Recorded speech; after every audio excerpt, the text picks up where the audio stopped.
Hello नमस्कार friends, आपका एक बार फिर स्वागत है आज की नई वीडियो में। अध्याय नंबर 5 लोकतांत्रिक अधिकार, कक्षा 9।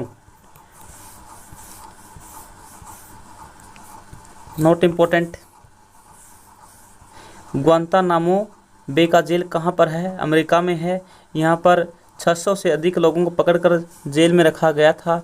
ग्वांतानामो बे जेल कहाँ पर है? ये क्यूबा के निकट एक टापू है। उस टापू पर बड़े समुद्र के अंदर है। इस पर अमेरिकी नौसेना का कब्जा है। अमेरिकी नौसेना ने यहाँ पर अपने दुश्मनों को पकड़ के रखा था।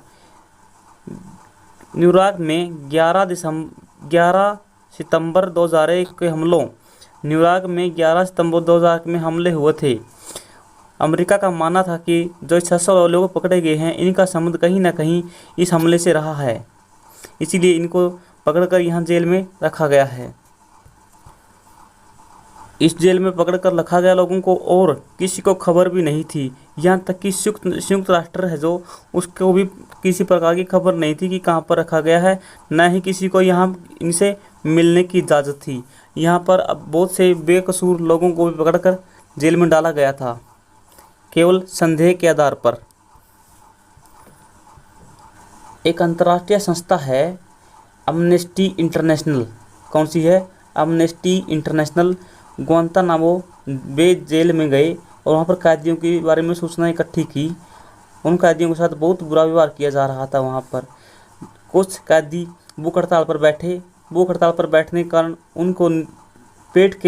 उनके पेट में भोजन नाक के माध्यम से भेजा गया, यानी उनको भूख हड़ताल भी नहीं करने दी गई। यानी यहाँ पर कैदियों के साथ अमेरिका के नौसेना ने बहुत बुरा व्यवहार किया।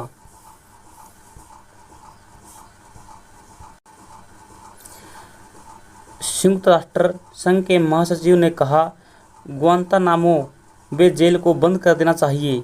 अमेरिका सरकार ने एक अपील को भी मानने से इनकार कर दिया, यानी कोई अपील नहीं मानी। एग्जाम में आपसे पूछा जा सकता है कि ग्वांतानामो जेल कहाँ पर है? अमेरिका में है। क्यूबा के पास है, जहाँ पर अमेरिकी नौसेना का कब्जा है। सऊदी अरब में नागरिक अधिकार। सऊदी अरब में नागरिकों के अधिकार। Note important. देश में एक वंश का शासन चलता है।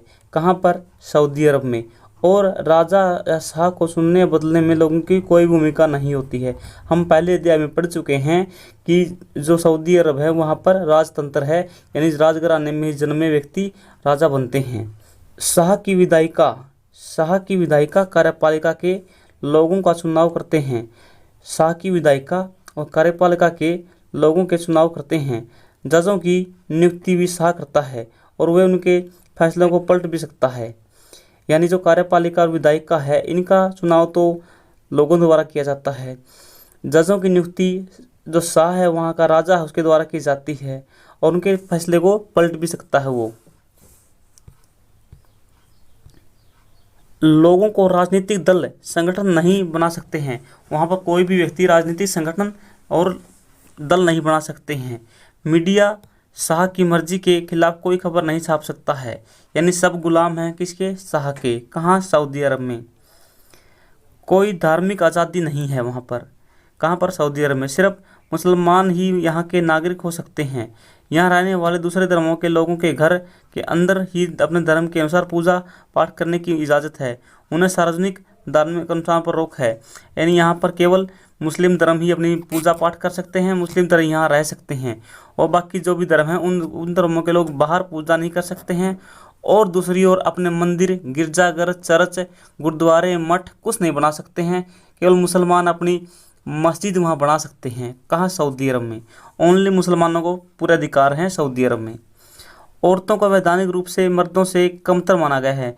औरतों को मर्दों से कम आंका गया है। कहाँ पर? सऊदी अरब में। उन पर कई तरह की सार्वजनिक पाबंदियां हैं। मर्दों के लिए मताधिकार मिलने वाला, जबकि औरतों को यह अधिकार नहीं है। जो मर्दों को तो मताधिकार मिला है, कहाँ पर? सऊदी अरब में, लेकिन महिलाओं को वोट देने का अधिकार नहीं है। कहाँ पर? सऊदी अरब में।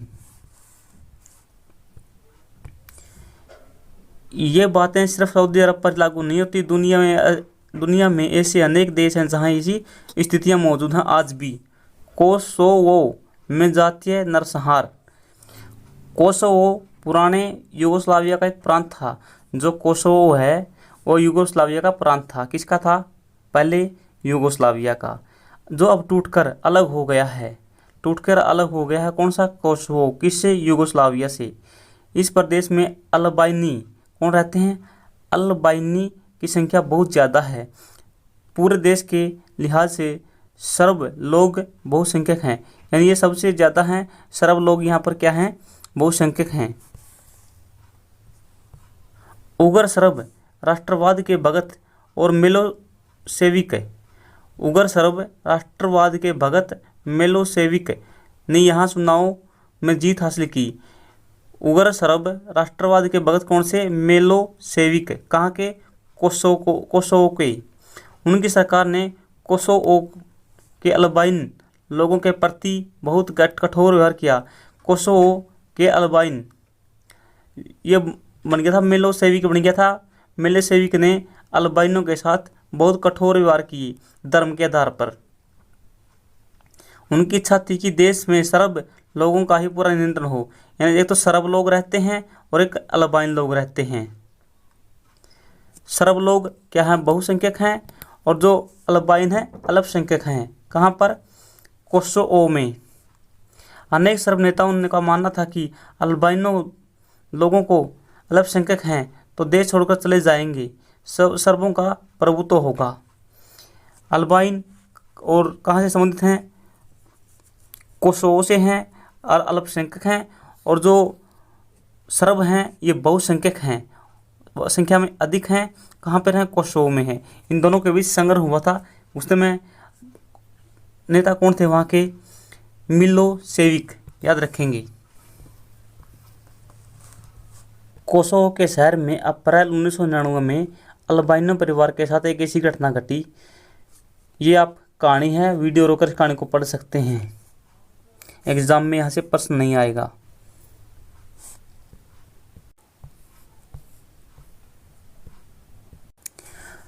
उन्नीस में यहाँ पर नरसंहार हुआ था। देश की अपनी ही सेना एक ऐसे नेता के निर्देश पर काम कर रही थी जो लोकतांत्रिक चुनाव में जीत कर आए थे, यानी जो नेता बने थे वो जनता द्वारा चुनकर आए थे, और यहाँ की जो सेना थी उसी के नियंत्रण में काम कर रही थी। जातीय पूर्वाग्रहों के चलते हाल ही के वर्षों में सबसे बड़े नरसंहार हुए थे। उनमें सबसे संभवतः सबसे भयंकर था। आखिरकार कई देशों ने जब दखल दिया तब जाकर यह क्रम थमा। मिलोसेविक यहाँ के कौन थे? नेता थे। सत्ता गई, मिलोसेविक की सत्ता चली गई। बाद में अंतर्राष्ट्रीय न्यायालय ने उन पर मानवता के खिलाफ अपराध का मुकदमा चलाया। अंतर्राष्ट्रीय न्यायालय ने उन पर मानवता के खिलाफ काम करने के लिए मुकदमा चलाया मिलोसेविक पर, जो कोसोवो के नेता थे, मंत्री थे, राजा थे। कोसोवो की बतिस्ता की तरह 1984 में सिख दंगे हुए थे भारत में। सिख दंगे कब हुए थे? 1984 में भारत में हुए थे। 2002 के गुजरात दंगे इसी प्रकार के दंगे थे। लोकतंत्र में अधिकार, ग्वांतानामो बे के कैदियों के बारे में, सऊदी अरब की औरतों के बारे में, और कोसोवो में अल्बानी क्या थे? अल्पसंख्यक थे, और सर्ब क्या थे? बहुसंख्यक थे। सर्ब कहाँ से आए थे? सर्बिया से आए थे।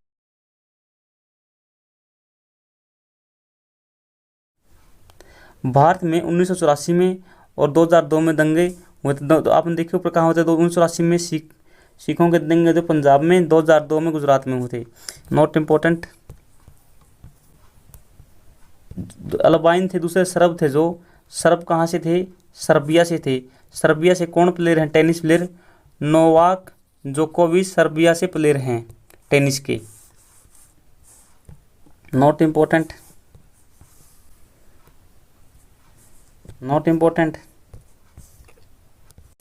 अधिकार क्या है? अधिकार किसी व्यक्ति को अपने लोगों, अपने समाज और अपने सरकार से दावा कर सकते हैं अपने अधिकार के लिए। Not important. यूगोस्लाविया के सर्ब लोग पूरे देश पर सिर्फ अपना दावा नहीं कर सकते हैं। यूगोस्लाविया के जो सर्ब लोग हैं पूरे देश पर दावा नहीं कर सकते हैं। हम जो दावे करते हैं तार्किक भी होने चाहिए। वे ऐसे होने चाहिए कि हर किसी को समान मात्रा में उन्हें दे पाना संभव हो। इस प्रकार हमें कोई भी अधिकार बाध्यता के साथ मिलता है कि हम दूसरों को अधिकारों का आदर करें। यानी हम दूसरों के अधिकारों का भी आदर करना चाहिए, तभी हमें क्या मिलते हैं, अधिकार मिलते हैं। Note important.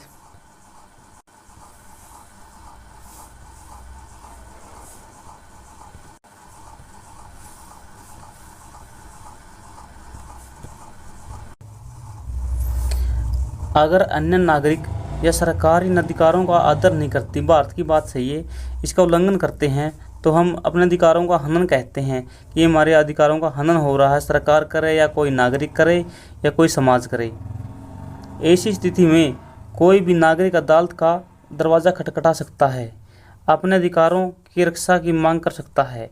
इसीलिए हम अगर किसी दावे को अधिकार कहते हैं तो उसमें ये 3 बुनियादी चीज़ें होनी चाहिए।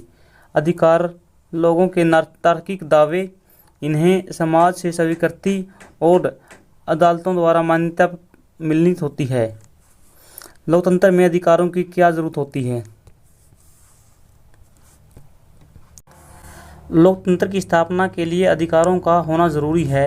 लोकतंत्र में हर नागरिक को वोट देने, चुनाव लड़कर प्रतिनिधि चुनने जाने का अधिकार, लोकतांत्रिक चुनाव हों।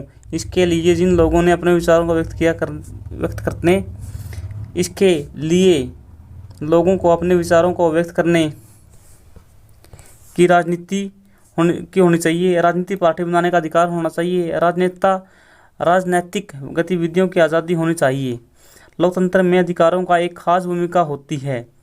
अधिकतर बहुसंख्यकों के दमन से अल्पसंख्यकों की रक्षा करते हैं। जो लोकतंत्र में अधिकारों की खासकर भूमिका होती है, जो बहुसंख्यक हैं उनके दमन से अल्पसंख्यक जो उनकी रक्षा होती है। ये इस बात की व्यवस्था करते हैं कि बहुसंख्यक किसी लोकतांत्रिक व्यवस्था में मनमानी न करें। यह लोकतंत्र में ही सब संभव है। अधिकार स्थितियों के बिगड़ने पर एक तरह की गारंटी होती है। यानी अधिकार स्थितियों के बिगड़ने पर एक तरह की गारंटी होती है कि तुम्हें अधिकार आपके मिलेंगे। अगर कुछ नागरिक दूसरों के अधिकारों को हड़पना चाहें तो इस स्थिति में बिगड़ जाती है। यानी कुछ नागरिक यदि दूसरों के अधिकार को हड़पना चाहें तो स्थिति बिगड़ जाती है। यह स्थिति आमतौर पर तब आती है जब बहुमत के लोग अल्पमत में आ गए हों। प्रभुत्व कायम करना चाहते हैं। यानी जो पहले बहुमत में थे लेकिन अब अलग हो गए हों, तब ऐसी कंडीशन हो सकती है उल्टी। ऐसी स्थिति में सरकार को नागरिकों के अधिकारों की रक्षा करनी चाहिए, लेकिन कई बार चुनी हुई सरकार भी अपने ही नागरिकों के अधिकारों की हमला करती है। यह संभव है कि नागरिक के अधिकारों की रक्षा न करे। यानी चुनी हुई सरकार कई बार नागरिकों के अधिकारों की रक्षा नहीं करती। इसीलिए कुछ अधिकारों का सरकार से भी ऊंचा दर्जा दिया गया है। जैसे हमारे मौलिक अधिकार हैं, वो सरकार से भी ऊंचे हैं। अधिकांश लोकतांत्रिक शासन व्यवस्थाओं में नागरिकों के अधिकार संविधान में लिखे गए हैं, जैसे भारत के संविधान में लिखे गए हैं। भारतीय संविधान में अधिकार हमारे जीवन के लिए बुनियादी रूप से ज़रूरी अधिकारों को विशेष दर्जा दिया गया है। जो हमें बहुत ज़रूरी है, मूलभूत अधिकार हैं, उनको विशेष दर्जा दिया गया हमारे संविधान में। इन्हें मौलिक अधिकार कहा जाता है। हमारे संविधान में कितने मौलिक अधिकार हैं? 6 मौलिक अधिकार हैं, याद रखेंगे। 6 मौलिक अधिकार हैं। समानता का अधिकार, हमारा संविधान कहता है कि सरकार भारत में किसी व्यक्ति को कानून के सामने समानता या कानून के से संरक्षण के मामले में समानता के अधिकार से वंचित नहीं कर सकती। यानी समानता का अधिकार है। भारत में कानून की नज़र में या सभी लोग समान हैं, किसी के साथ भेदभाव नहीं किया जाएगा समानता के कानून के आधार पर। मतलब यह हुआ कि किसी व्यक्ति का दर्जा या पद चाहे हो जो कुछ भी हो, कानून के समक्ष सभी समान हैं। चाहे अमीर हो, चाहे गरीब हो, कोई भी जाति हो, कोई भी धर्म हो, कोई भी वर्ग हो, सभी कानून के सामने क्या है? समान है, समानता का अधिकार के अनुसार। इसे कानून का राज भी कहते हैं। कानून का राज, समानता के अधिकार को कानून का राज कहा जाता है। कानून का राज किसी भी लोकतंत्र की बुनियाद होता है। कानून का राज लोकतंत्र की बुनियाद होता है, एक मूलभूत आवश्यकता होता है लोकतंत्र की। इसका अर्थ यह हुआ कि कोई भी व्यक्ति कानून से ऊपर नहीं है, कोई भी व्यक्ति कानून से ऊपर नहीं है, चाहे राजनेता हो, सरकारी अधिकारी हो या सामान्य नागरिक हो, प्रधानमंत्री हो या दूर दराज के गाँव का कोई खेतीहर मजदूर हो, सब कानून की नज़र में एक समान हैं। कोई भी व्यक्ति वैधानिक रूप से अपने पद, जन्म के आधार पर विशेषाधिकार या खास व्यवहार का दावा नहीं कर सकता है। कोई भी व्यक्ति वैधानिक रूप से, कानूनी रूप से, वैधानिक रूप से बोलो, कानूनी रूप से बोलो, बात एक है। अपने पद और जन्म के आधार पर विशेषाधिकार, खास व्यवहार का दावा नहीं कर सकता है। जन्म के आधार पर, पद के आधार पर कोई खास दावा नहीं कर सकता है। कुछ साल पहले देश के पूर्व प्रधानमंत्री पर धोखाधड़ी का मुकदमा चला था। सारे मामले पर गौर करने के बाद अदालत ने को निर्दोष ठहरा दिया था। लेकिन जब तक मामला चला, उन्होंने किसी अन्य आम नागरिक की तरह ही अदालत में जाना पड़ा। अपने पक्ष में सबूत देने बड़े कागज दाखिल करने पड़े। यानी आम नागरिक की तरह भी प्रधानमंत्री ने अपने बारे में क्या देने पड़े, कागजात देने पड़े, अदालत में जाना पड़ा और अपनी सुनवाई की। सरकार किसी से भी उसके धर्म, जाति, समुदाय, लिंग, जन्म स्थान के आधार पर भेदभाव नहीं कर सकती है। दुकान, होटल, सिनेमाघर, सार्वजनिक स्थलों पर किसी के प्रवेश को रोक नहीं लगा सकती है। इस प्रकार सार्वजनिक कुएं, तालाब, स्नानागार, सड़क, खेल के मैदान और सार्वजनिक भवनों में इस्तेमाल पर वंचित नहीं किया जा सकता किसी को भी। ये चीज़ आपको बिल्कुल आसान लगती है, ऊपर से इनका कोई प्रयोग कर सकता है, क्या दिक्कत होगी। लेकिन भारत में जाति व्यवस्था इतनी गड्ढ है, इतनी गहरी है कि समाज में जो निम्न जाति के लोग थे, इनका शोषण होता रहा। हमारे समाज में कुछ समुदायों के लोगों को सार्वजनिक सुविधाओं का इस्तेमाल करने से रोका जाता था। कुछ समुदायों को, दलित थे, उनको रोका जाता था। सरकारी नौकरियों पर यही सिद्धांत लागू होता था। सरकार में किसी पद की नियुक्ति या रोजगार के मामले में सभी नागरिकों को समान अधिकार दिए गए हैं। ये इधर लिखे हैं सारे मौलिक अधिकार, आप देख लेना। अवसर प्रदान किए गए, सभी को सरकारी नौकरी के समान अधिकार प्रदान किए गए हैं। रोजगार के लिए किसी के साथ भेदभाव नहीं किया जाएगा। भारत सरकार ने नौकरियों में अनुसूचित जाति, जनजाति, पिछड़ा वर्ग के लिए आरक्षण की व्यवस्था की है। अनेक सरकारें विभिन्न योजनाओं के तहत कुछ नौकरियों में स्त्रियों को, गरीबों को, शारीरिक रूप से विकलांगों को भी प्राथमिकता देती है। आप सोच सकते हैं कि आरक्षण की इस तरह की व्यवस्था समानता के अधिकार के खिलाफ है। समानता के आप सोचते होंगे कि इस तरह की व्यवस्था जो आरक्षण है, समानता के अधिकार के खिलाफ है, लेकिन असल में ये ऐसी बात नहीं है। समानता का मतलब होता है हर किसी को उसकी ज़रूरत के ख्याल रखा जाए, समान व्यवहार किया जाए। समानता का मतलब हर आदमी को उसकी अक्षमता के अनुसार काम करने के अवसर प्रदान किए जाएं। कई बार अवसर की समानता सुनिश्चित करने पर भर के लिए कुछ लोगों को विशेष अवसर देना जरूरी होता है। कुछ लोगों को विशेष अवसर देना जरूरी होता है ताकि उनको समानता हो। आरक्षण यही कहता है। इसी बात को साफ करने के लिए संविधान स्पष्ट कहता है, देख लीजिए, आपको यहाँ पर दाव दिखाई दे रहे हैं। छुआछूत के अनेक रूप। 1999 में प्रसिद्ध पत्रकार पी साईनाथ, कौन थे? पी साईनाथ ने दलितों या अनुसूचित जाति के लोगों के खिलाफ अभी तक बरकरार छुआछूत के व्यवहार पर अंग्रेजी अखबार हिंदू में एक लेखमाला लिखी। किसने? पी साईनाथ ने 1999 में दलितों के बारे में एक लेख लिखा हिंदू समाचार पत्र में।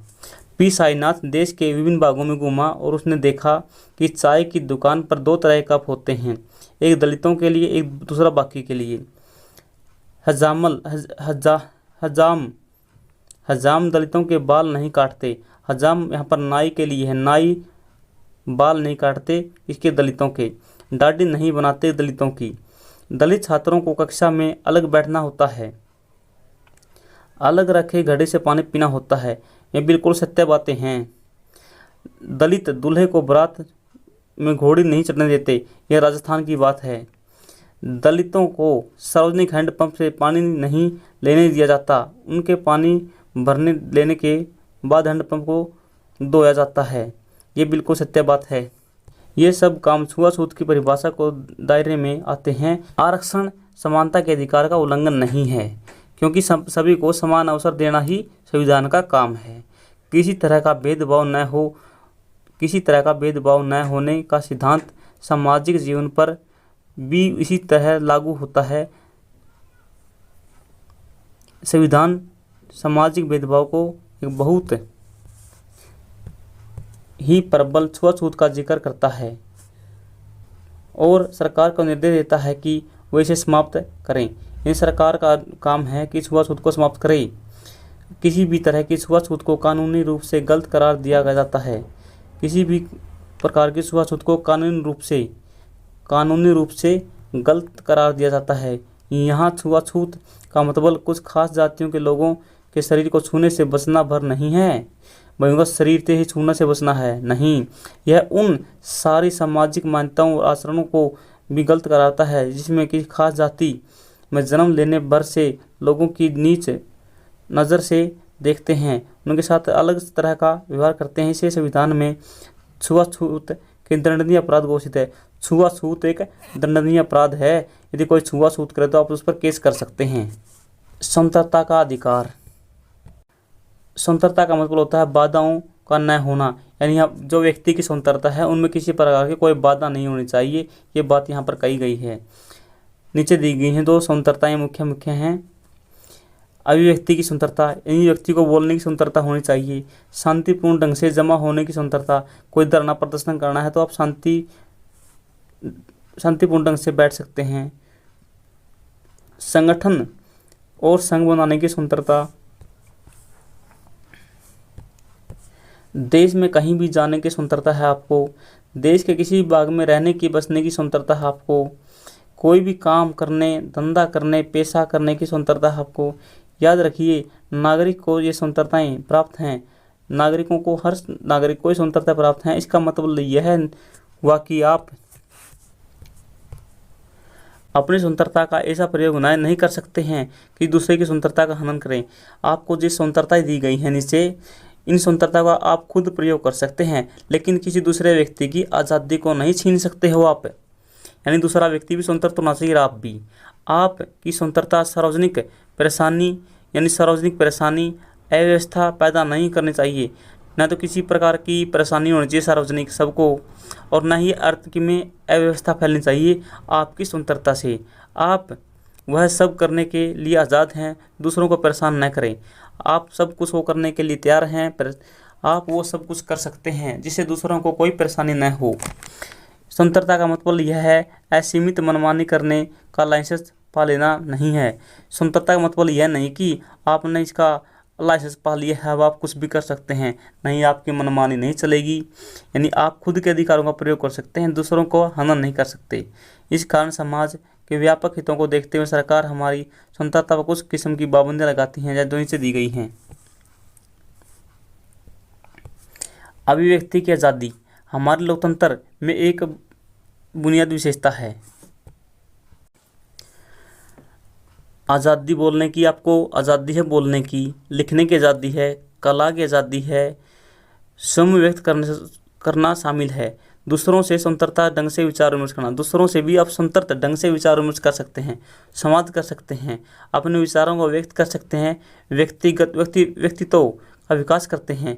आपकी राय दूसरों से अलग हो सकती है, आप खुद की राय दूसरों से अलग हो सकती है। संभव है कि कई 100 लोग एक ही तरह से सोचते हों, तब भी आप अलग राय रख सकते हैं, व्यक्त कर सकते हैं। आपकी आज़ादी है। आप सरकार की किसी नीति से या किसी संगठन से की गतिविधि से असहमत रह सकते हैं। अपने माँ बाप, दोस्तों, रिश्तेदारों से बातचीत करते हुए आप सरकार की किसी नीति या किसी संगठन की गतिविधि की आलोचना कर सकते हैं। आप किसी के साथ भी अपनी सरकार की गतिविधि की आलोचना कर सकते हैं।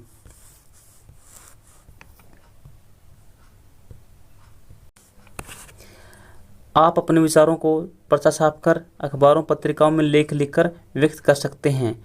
आप चित्र बनाकर, कविता लिख गाकर, गीत लिखकर भी अपनी स्वतंत्रता को इजहार कर सकते हैं। आप इस स्वतंत्रता का उपयोग करके किसी व्यक्ति समुदाय के खिलाफ हिंसा भड़काने के लिए नहीं कर सकते हैं। आप स्वतंत्रता का उपयोग करके लोगों के सरकार के खिलाफ बगावत के लिए नहीं उकसा सकते हैं। झूठी बातों के कहने, उसकी प्रतिष्ठा गिराने पर किसी व्यक्ति के खिलाफ आप झूठी बात नहीं कह सकते हैं, उसकी प्रतिष्ठा नहीं गिरा सकते हैं। आप इस स्वतंत्रता का इस्तेमाल नहीं कर सकते हैं। आप यानी कुछ स्वतंत्रता का इस्तेमाल आप नहीं कर सकते हैं जो देश के खिलाफ हों, हिंसा भड़काने के खिलाफ हों, दूसरों की स्वतंत्रता छीने, इन सब के खिलाफ आप नहीं बोल कर सकते हैं। नागरिकों को किस मुद्दे पर जमा होने, बैठक करने, प्रदर्शन करने का, जुलूस निकालने का अधिकार है। वे यह सब किसी भी समस्या पर चर्चा के लिए, विचार आदान प्रदान करने के लिए कर सकते हैं, जनमत तैयार कर सकते हैं। किसी भी चुनाव के समय पार्टी के लिए, उम्मीदवार के लिए वोट मांग सकते हैं। आज़ादी है आपको ये भी, पर ऐसी बैठकें शांतिपूर्ण होनी चाहिए। यानी आप वोट मांग सको, आप विचार व्यक्त कर सको, आदान प्रदान कर सको विचारों का, जनमत तैयार कर सको, लेकिन आपको ये सब शांतिपूर्ण तरीके से करना होगा। इससे सार्वजनिक अव्यवस्था और समाज में अशांति नहीं फैलनी चाहिए। सार्वजनिक अव्यवस्था और समाज में अशांति नहीं फैलनी चाहिए आपके कामों से। इन बैठकों और गतिविधियों में भाग लेने वालों को अपने पास हथियार रखने की अनुमति नहीं है। यानी जब इन गतिविधियों में आपको किसी प्रकार का हथियार रखने की इजाज़त नहीं है। नागरिकों को संगठन बनाने की आज़ादी है। जैसे कारखाना के मजदूर अपने हितों के लिए संघ बना सकते हैं। इस शहर के कुछ लोग भ्रष्टाचार के और प्रदूषण के खिलाफ अभियान चला सकते हैं, संगठन बना सकते हैं।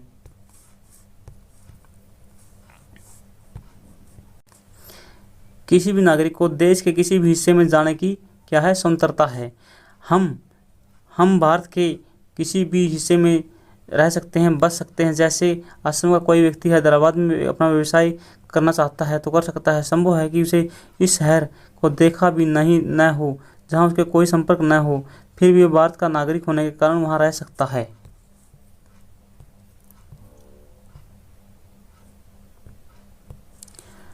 इसी अधिकार के चलते लाखों लोग गाँव से निकलकर शहरों में आते हैं। गाँव से लाखों लोग शहरों में आते हैं। देश के गरीब इलाकों से निकलकर लोग समृद्ध इलाकों में आते हैं, बस जाते हैं।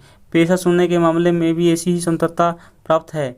आपको कोई भी यह आदेश नहीं दे सकता कि आप सिर्फ यह काम करें, वह न करें, यह करें।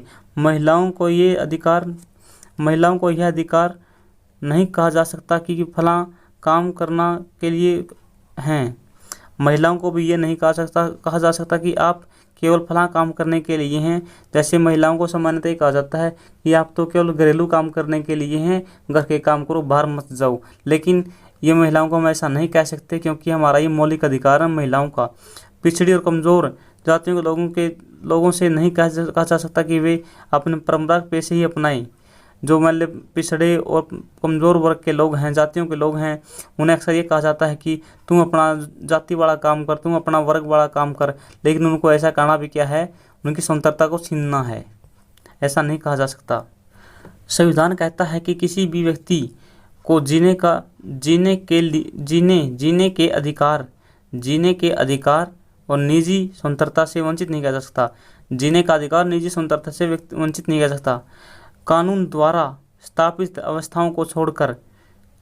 इसका मतलब यह है कि जब तक अदालत किसी व्यक्ति की मौत की सज़ा नहीं सुनाती है, उसे मारा नहीं जा सकता है। यानी आप भारत के नागरिक हैं, आपको कोई नहीं मार सकता, लेकिन यदि आपको अदालत आपका मृत्युदंड देती है तो आपको मारा जाएगा। इसका मतलब यह हुआ कि कानूनी आधार पर ही सरकार या पुलिस अधिकारी किसी नागरिक को गिरफ्तार कर सकता है। यानी कानूनी आधार पर ही कोई पुलिस या सरकारी अधिकारी को गिरफ्तार कर सकता है। अगर वे ऐसा करते हैं तब भी उन्हें कुछ नियमों का पालन करना पड़ता है। गिरफ्तार या हिरासत में लिए गए व्यक्ति को उसकी गिरफ्तारी के बारे में बताना, हिरासत में लेने का कारण बताना, ये हम पहले पढ़ चुके हैं। गिरफ्तार हिरासत में लिए गए व्यक्ति को 24 घंटों के अंदर अंदर कहाँ पर पेश करना होगा? मजिस्ट्रेट के सामने पेश करना होगा। मजिस्ट्रेट को न्यायाधीश बोलते हैं। ऐसे व्यक्ति को वकील से विचार विमर्श करने का अधिकार होगा और बचाव के लिए वकील रखने का अधिकार भी है, यानी अपना मनपसंद वकील रख सकता है। आइए एक बार फिर गुआंतानामो बे जेल कहाँ पर है? क्यूबा में है। अमेरिका का कब्जा है इस पर। कोसोवो कहाँ पर है? सर्बिया के लोग यहाँ ज़्यादा हैं। यूगोस्लाविया का पार्ट था। अल्बाइन यहाँ पर अल्पमत में हैं। भारत सरकार ने सलमान रुश्दी की किस बुक को प्रतिबंधित किया था? स्टेनिक वर्सेज को। किसको? स्टेनिक वर्सेज को। क्यों किया था? इसमें पैगंबर मोहम्मद का अनादर के भाव में दिखाया गया था। पैगंबर मोहम्मद के प्रति अनादर भाव दिखाया गया था इस बुक में। इससे मुसलमानों की भावनाओं को ठेस पहुंच सकती है। इस बुक को इसीलिए क्या किया था? प्रतिबंधित किया गया था। हर फिल्म को सार्वजनिक प्रदर्शन से पूर्व भारत सरकार के सेंसर बोर्ड से प्रमाण पत्र लेना होता है। कोई भी फिल्म प्रसारित होने से पहले सेंसर बोर्ड से प्रमाण पत्र लेना होता है, पर वही कहानी अगर किताब या पत्रिका में छपे तो उस पर ऐसी पाबंदी नहीं है। सरकार इस बात पर विचार कर रही है, कैसी बात पर, कि कुछ खास औद्योगिक क्षेत्रों या अर्थव्यवस्था के कुछ क्षेत्रों में काम करने वालों को यूनियन बनाने और हड़ताल पर जाने का अधिकार नहीं होगा। कुछ खास औद्योगिक क्षेत्रों और अर्थव्यवस्था के कुछ क्षेत्रों में काम करने वालों को यूनियन बनाने और हड़ताल करने का अधिकार नहीं होगा। सरकार ऐसा कुछ कानून बनाने जा रही है। नगर प्रशासन ने माध्यमिक परीक्षाओं के मद्देनजर शहर में 10 बजे के बाद सार्वजनिक लाउडस्पीकर प्रयोग पर प्रतिबंध है। यानी शहरों में आप 10 बजे के बाद लाउडस्पीकर नहीं बजा सकते हो। शोषण के खिलाफ अधिकार। स्वतंत्रता और बराबरी का अधिकार मिल जाने के बाद स्वाभाविक है कि नागरिकों को यह अधिकार भी हो कि कोई उसका शोषण न कर सके, कोई अधिकारी कोई भी उसका शोषण न कर सके। हमारे संविधान निर्माताओं ने इसे भी संविधान में लिखित रूप से दर्ज किया, फैसला किया कि ताकि कमज़ोर वर्गों का शोषण न किया जा सके किसी प्रकार से। संविधान ने खास तौर पर 3 बुराइयों का जिक्र किया है, इन्हें गैर कानूनी घोषित किया है। कौन सी 3 बीमारियां? पहला, संविधान मनुष्य जाति के अवैध व्यापार को निषेध करता है। जैसे पहले लोगों का व्यापार किया जाता था, बाहर से बहुत से लोगों को ले जाकर अफ्रीका में, अमेरिका में बसा दिया गया था और भारतीय लोग वहीं पर रहते हैं। भारतीय लोगों को भारत से कैसे ले जाया गया था? गुलाम बना के ले जाया गया था, उनका व्यापार किया गया था। इस धंधे पर रोक लगाता है कौन? संविधान। अब मानव अवैध व्यापार, आमतौर पर ऐसे धंधों का शिकार महिलाएं होती हैं। हाँ, महिलाएं होती हैं, महिलाओं को बेचा जाता है आगे से आगे, जिसका अनैतिक कामों के लिए शोषण होता है। बिल्कुल अनैतिक कामों के लिए शोषण होता है। दूसरा, हमारा संविधान किसी भी किस्म के बेगार और जबरन काम को निषेध करता है, यानी ज़बरदस्ती किसी को काम पर नहीं लगाया जा सकता और किसी प्रकार की बेगार उससे नहीं ली जा सकती।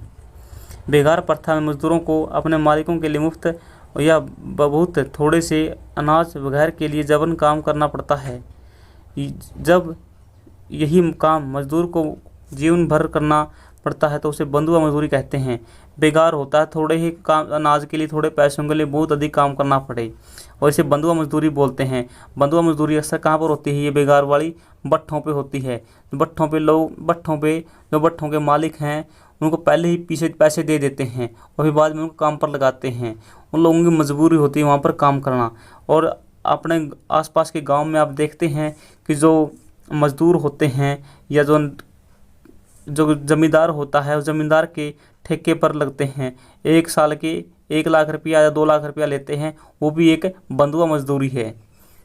ठीक है, बंधुआ मजदूरी है, वो भी एक है, क्योंकि वो किसान के पास से 1 साल से पहले नहीं जा सकता, उसके पास ही रहना पड़ेगा, चाहे वो मारो पीटो कुछ भी करो उसके साथ। तीसरा, संविधान बाल मजदूरी के भी निषेध है, यानी बाल मजदूरी के भी निषेध है। पहला, अवैध व्यापार के खिलाफ है। दूसरा, बेगार मजदूरी और निषेध है और बंधुआ मजदूरी निषेध है। तीसरा, बालक बच्चे भी काम नहीं करेंगे। इसके अनुसार शोषण के खिलाफ के अधिकार, इन बच्चों का शोषण नहीं होगा किसी प्रकार का। किसी कारखाने, खदान या रेलवे बंदरगाह में खतरनाक काम में 14 वर्ष से कम आयु के बच्चों को नहीं रखा जाएगा। 14 वर्ष से कम आयु के बच्चों को खतरनाक काम में नहीं लगाया जाएगा, जैसे कारखाने, खदान, रेलवे, बंदरगाह। इसी को आधार बनाकर बाल मजदूरी रोकने के लिए अनेक कानून बनाए गए हैं। बाल मजदूरी रोकने के लिए अनेक कानून बनाए गए हैं। इसमें बीड़ी बनाने, पटाखे बनाने, दिया सलाई बनाने, पेंटिंग, रंग रोगन जैसे कामों पर बाल मजदूरी रोक लगाई गई है। किन किन पर? बीड़ी बनाने पर, पटाखे बनाने पर, दिया सलाई बनाने पर, प्रिंटिंग, रंग रोगन।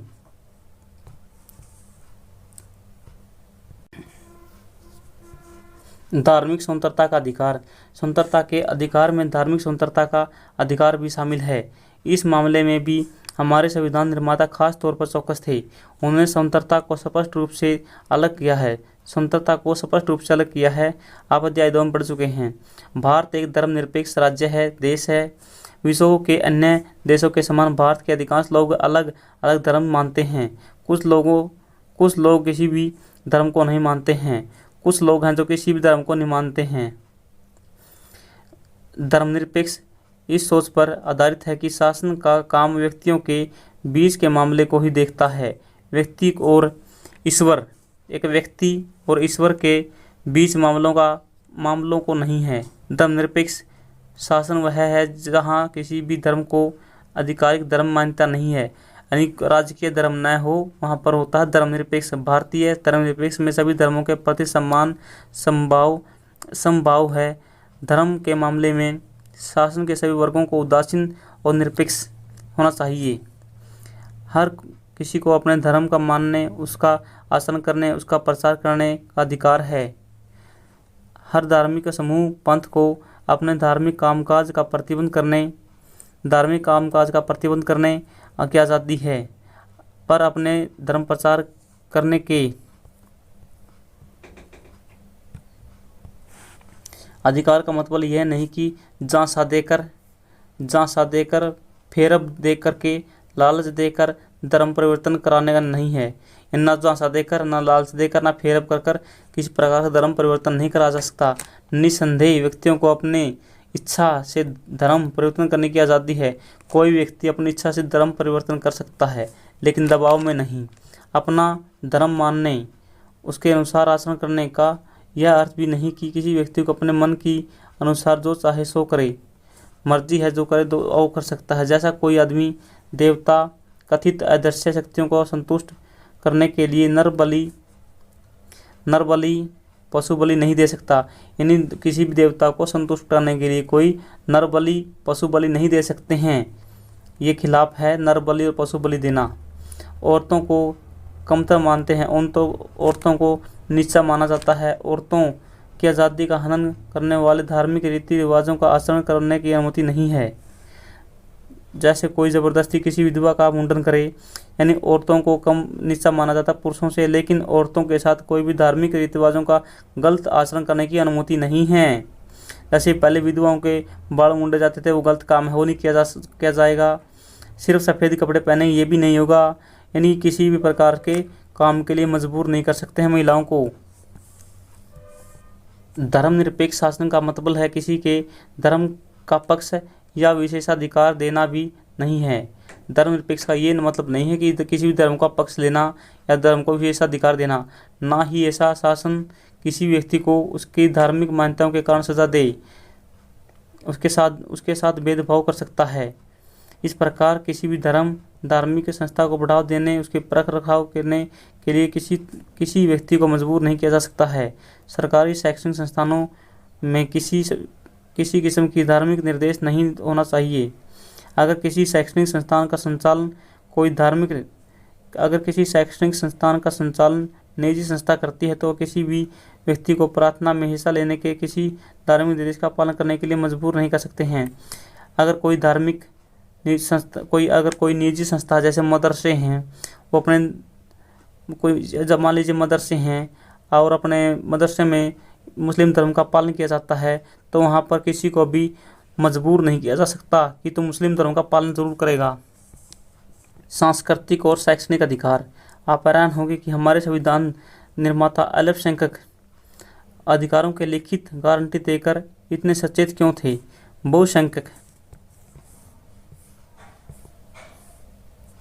बहुसंख्यक के लिए ऐसी कोई गारंटी क्यों नहीं की?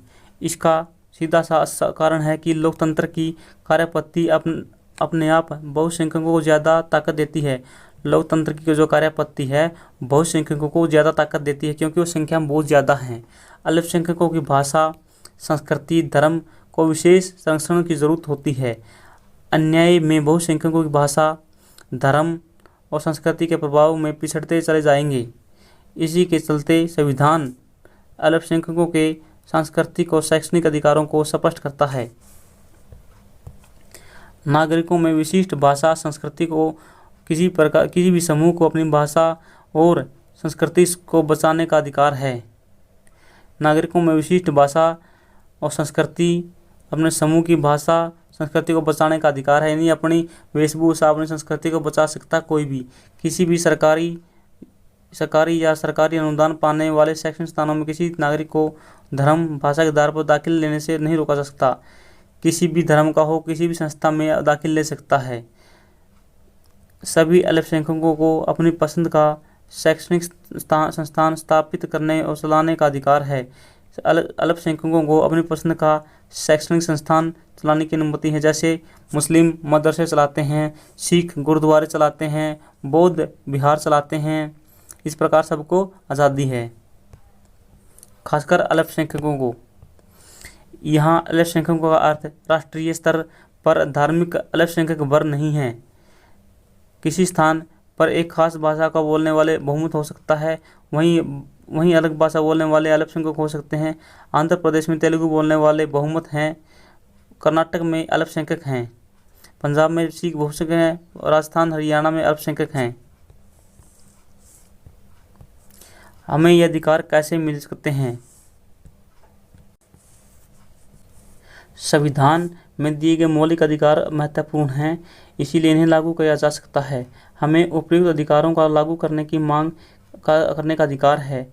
जो हमारे मौलिक अधिकार है, इनको लागू करने का हमारा अधिकार है। हमारे पास इन्हें लागू करने के उपाय हैं। इसे संवैधानिक उपचारों का अधिकार कहा जाता है। संवैधानिक उपचार का अधिकार कहा जाता है, यह भी एक मौलिक अधिकार है। संवैधानिक उपचार का अधिकार एक मौलिक अधिकार है, याद रखेंगे इसको भी। यह अधिकार अन्य अधिकारों की प्रभावित करता है। यह अधिकार अन्य अधिकारों की रक्षा करता है। संभव है कि कई बार हमारे अधिकारों का उल्लंघन कोई और नागरिक या कोई संस्था या फिर स्वयं सरकार ही कर रही है, पर जब इनमें से हमारे किसी भी अधिकार का उल्लंघन हो रहा है तो अदालत के जा सकते हैं, इस समस्या का निदान पा सकते हैं। अगर मौलिक अधिकारों का मामला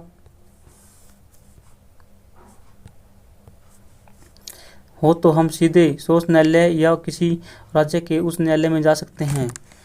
यदि मौलिक अधिकारों का हमारा मामला है तो हम सर्वोच्च न्यायालय में जा सकते हैं या उस न्यायालय में जा सकते हैं। इसी कारण डॉक्टर भीमराव अम्बेडकर ने संवैधानिक उपचार के अधिकार को संविधान की आत्मा और हृदय कहा था।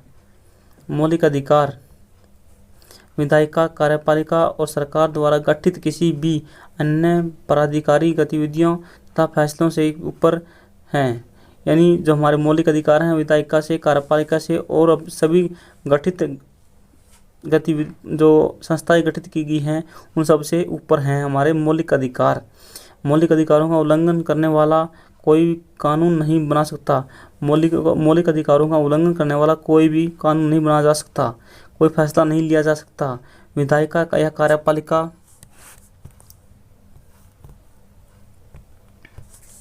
के किसी भी फैसले का काम से मौलिक अधिकारों का हनन हो, उनमें कभी कमी हो सकती है, फैसला काम का अवैध हो सकता जाए। हम केंद्र और राज्य सरकारों द्वारा बनाए गए ऐसे कानूनों, उनकी नीतियों व फैसलों को पास राष्ट्रीय बैंक, बिजली बोर्ड, उनके द्वारा गठित संस्थाओं, नीतियों, ये कोई इम्पोर्टेंट नहीं है। सर्वोच्च न्यायालय या उस न्यायालय का मौलिक अधिकार लागू कराने के लिए मामले में निर्देश देने के आदेश को क्या कहते हैं? रीट जारी करना अधिकार कहा जाता है। यानी सर्वोच्च न्यायालय या उस न्यायालय कोई मौलिक अधिकार लागू करवाना है, उसके लिए आदेश जारी कर सकती है। आदेश को रीट कहते हैं। अदालतें गड़बड़ी का शिकार होने वालों को हर्जाना दिलवा सकती है और गड़बड़ी करने वालों को दंडित कर सकती है। हमारे देश में न्यायपालिका सरकार और संसद से स्वतंत्र है। हमने यह भी देखा कि न्यायपालिका बहुत शक्तिशाली है और नागरिकों के अधिकारों के लिए जो कुछ जरूरी हो वह करने में सक्षम है। मौलिक अधिकारों का हनन के मामले में कोई भी पीड़ित व्यक्ति न्याय पाने के लिए तुरंत अदालत में जा सकता है। पर अब अगर मामला सामाजिक और सार्वजनिक हित का हो तो ऐसे मामलों में मौलिक अधिकारों का उल्लंघन को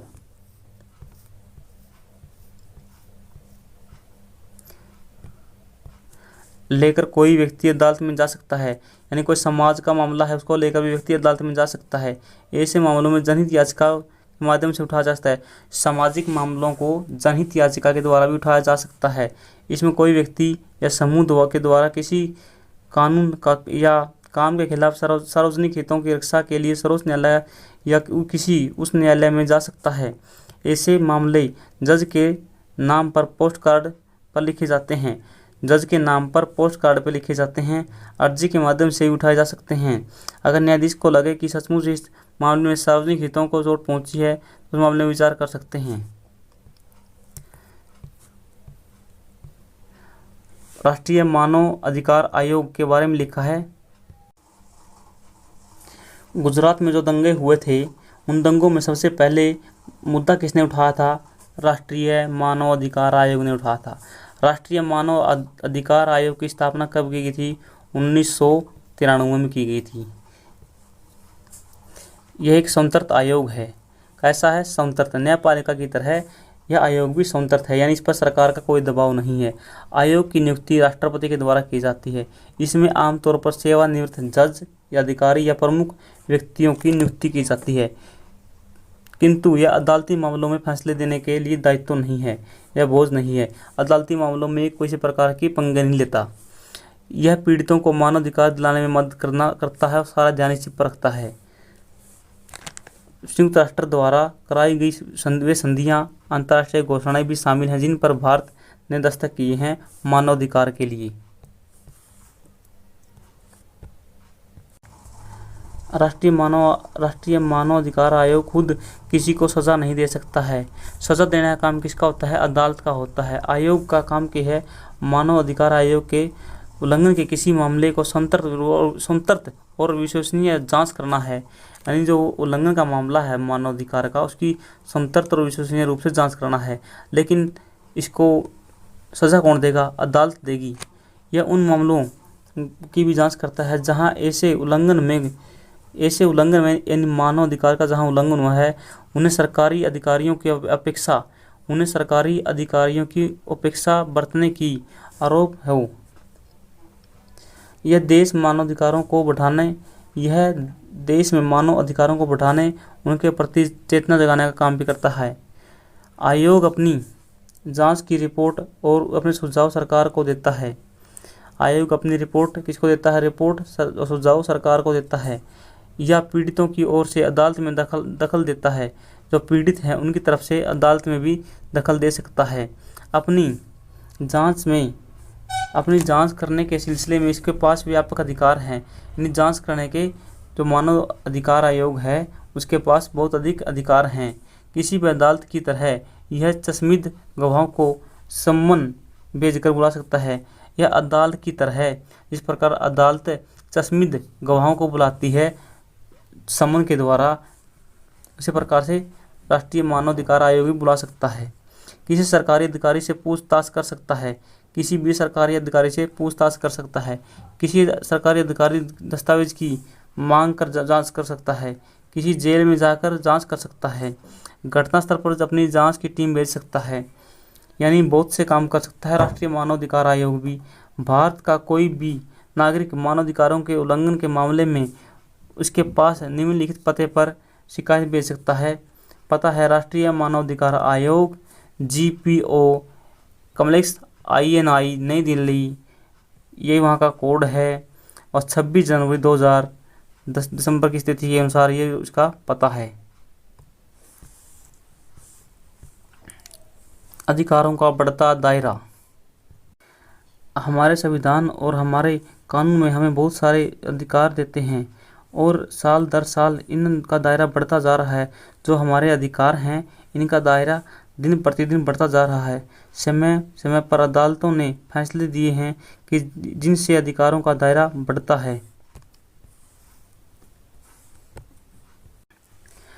प्रेस का अधिकार, स्वतंत्रता का अधिकार, सूचना का अधिकार, शिक्षा का अधिकार, चीज़ें भी मौलिक अधिकारों से ही का विस्तार है। प्रेस का अधिकार, स्वतंत्रता का, सूचना का और शिक्षा का अधिकार भी मौलिक अधिकारों का ही विस्तार है, इन्हीं से निकले हैं। अब स्कूली शिक्षा का भी भारत में मौलिक अधिकार हो चुका है। 14 वर्ष तक के बच्चों को मुफ्त में शिक्षा देना एक अनिवार्य शिक्षा हो गई है। ये भी क्या है, एक मौलिक अधिकार है। संसद ने नागरिकों को सूचना देने का अधिकार भी क्या बना दिया है, मौलिक अधिकार बना दिया है। यह अधिकार विचारों और अभिव्यक्ति की आज़ादी के मौलिक अधिकार के तहत आते हैं।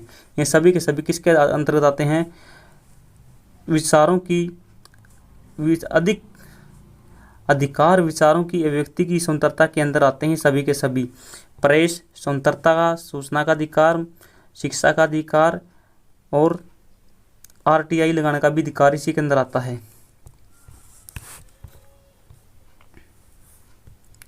सरकारी दफ्तरों से सूचना पाने का अधिकार भी है।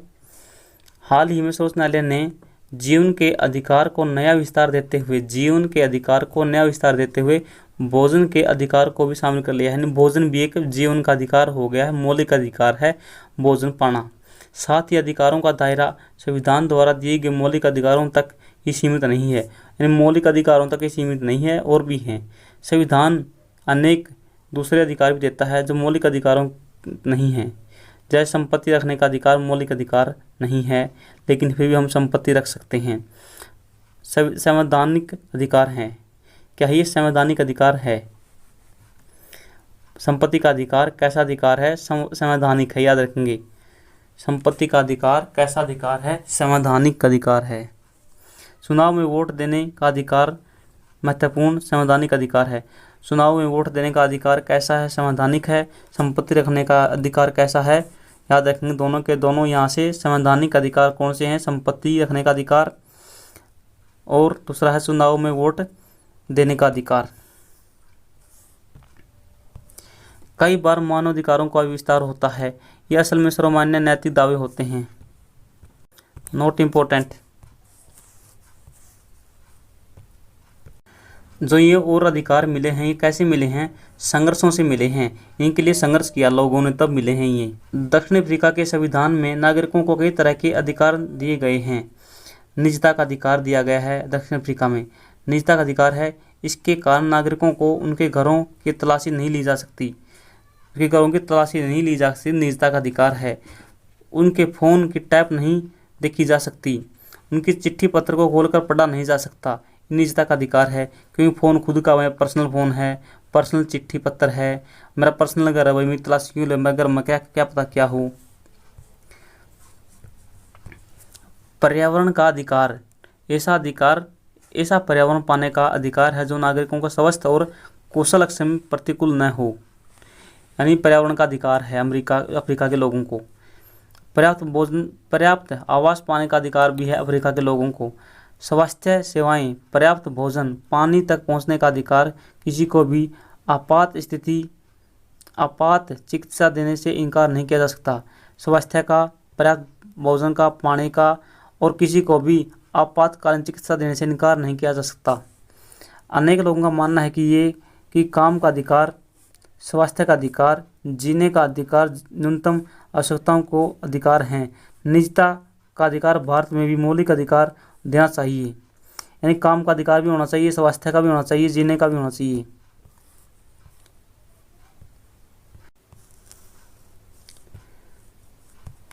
प्रतिज्ञा पत्र क्या होता है? नियमों सिद्धांतों को कायम रखने का वाला व्यक्ति, समूह या देशों का वायदा, ऐसे बयान या संधि दस्तखत करने वाले पर उनके पालन की कानून को बाध्यता प्रतिज्ञा पत्र होता है। प्रतिज्ञा पत्र एक होता है, भाई प्रतिज्ञा लेता हूँ मैं, दस्तखत होते हैं, शपथ होती है इसे। दावा, सभी नागरिकों समाज सरकार से किसी नागरिक द्वारा कानून या नैतिक अधिकारों की मांग, यानी किसी से मांग करना, दावा करना होता है दावा। जैसे हम मौलिक अधिकार ले सकते हैं, दावा कर सकते हैं। दलित ऐसी जाति में जन्मा व्यक्ति जिसे दूसरों जातियों से छूने लायक न मानते हों। दलित के लिए अनुसूचित जाति, कमजोर वर्ग और दबा कुचला शब्द प्रयोग किए जाते हैं। जातीय समूह मानव जाति का ऐसा समूह है जिसमें लोग आपस में एक मूल समय वंश के हों, एक जाति समूह के लोग हों, एक सारे लक्षण हो, एक धार्मिक, एक से विचार हों, यानी सबके एक सारा धर्म हो, एक से विचार हो, एक समान भाषा हो, वे जातीय समूह। सम्मन अदालत द्वारा जारी किया गया आदेश जिसमें किसी व्यक्ति को अदालत के सामने पेश होने के लिए कहा जा सकता है। अवैध व्यापार अनैतिक कामों के लिए स्त्री पुरुषों बच्चों का खरीद बिक्री पर रोक। रीट क्या होता है? उस न्यायालय या सर्वोच्च न्यायालय द्वारा सरकार को जारी किया गया औपचारिक लिखित आदेश होता है।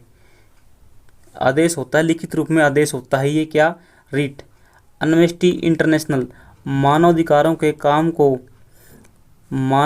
के लिए काम करने वाले कार्यकर्ताओं को एक अंतर्राष्ट्रीय संगठन है जो मानवाधिकार के लिए काम करते एक अंतर्राष्ट्रीय संगठन है एम्नेस्टी। यह संगठन दुनिया भर के मानवाधिकारों के उल्लंघन की रिपोर्ट जारी करता है। चलिए इस लेसन के हम अभ्यास के प्रश्न करते हैं। इनमें से कौन सा मौलिक अधिकारों का उपयोग का उदाहरण नहीं है?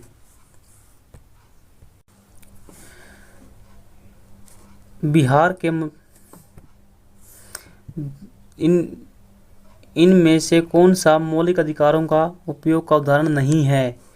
बिहार के मजदूरों द्वारा पंजाब के खेतों में काम करना मौलिक अधिकार है। कहीं भी जाकर देश में कोई व्यक्ति काम कर सकता, व्यवसाय कर सकता है।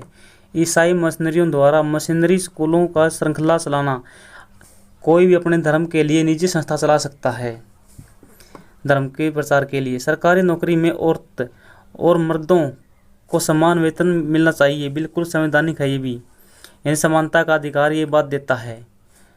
बच्चों द्वारा माँ बाप की संपत्ति विरासत में पाना, यह अधिकार नहीं है, मौलिक अधिकार नहीं है। ये मौलिक संपत्ति का अधिकार था, पहले ये एक संवैधानिक अधिकार है। अब संपत्ति का अधिकार एक संवैधानिक अधिकार है। ये बच्चे माँ बाप की संपत्ति को पा सकते हैं। ये कैसा अधिकार है? संवैधानिक अधिकार है। अब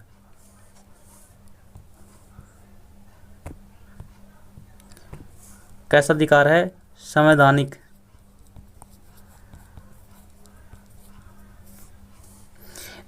संवैधानिक अधिकार है, याद रखेंगे। और वोटिंग करना भी एक संवैधानिक अधिकार है। इनमें से कौन सी स्वतंत्रता भारतीय नागरिकों को नहीं है? कौन सी नहीं है? सरकार की आलोचना करने की स्वतंत्रता बिल्कुल है। सशस्त्र विद्रोह में भाग लेना नहीं, नहीं नहीं नहीं, सशस्त्र विद्रोह में भाग नहीं ले सकते हो, आप नहीं ले सकते हो। सरकार बदलने के लिए आंदोलन शुरू करने की स्वतंत्रता, हाँ, सरकार बदलने के लिए हम आंदोलन कर सकते हैं, लेकिन शांतिपूर्ण तरीके से कर सकते हैं। संविधान के केंद्रीय मूल्यों की विरोध करने की स्वतंत्रता नहीं, नहीं नहीं, जो संविधान के केंद्रीय मूल्य हैं उनका किसी प्रकार से विरोध नहीं किया जा सकता। ये भी गलत है और ये भी गलत है, दोनों गलत हैं ये, बाकी ये दो सही हैं। भारतीय संविधान इनमें से कौन सा अधिकार देता है? काम का अधिकार, पर्याप्त जीविका का अधिकार,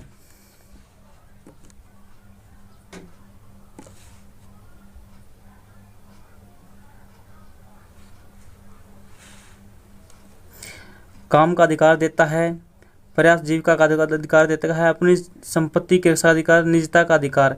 निजता का अधिकार भारतीय संविधान नहीं देता है।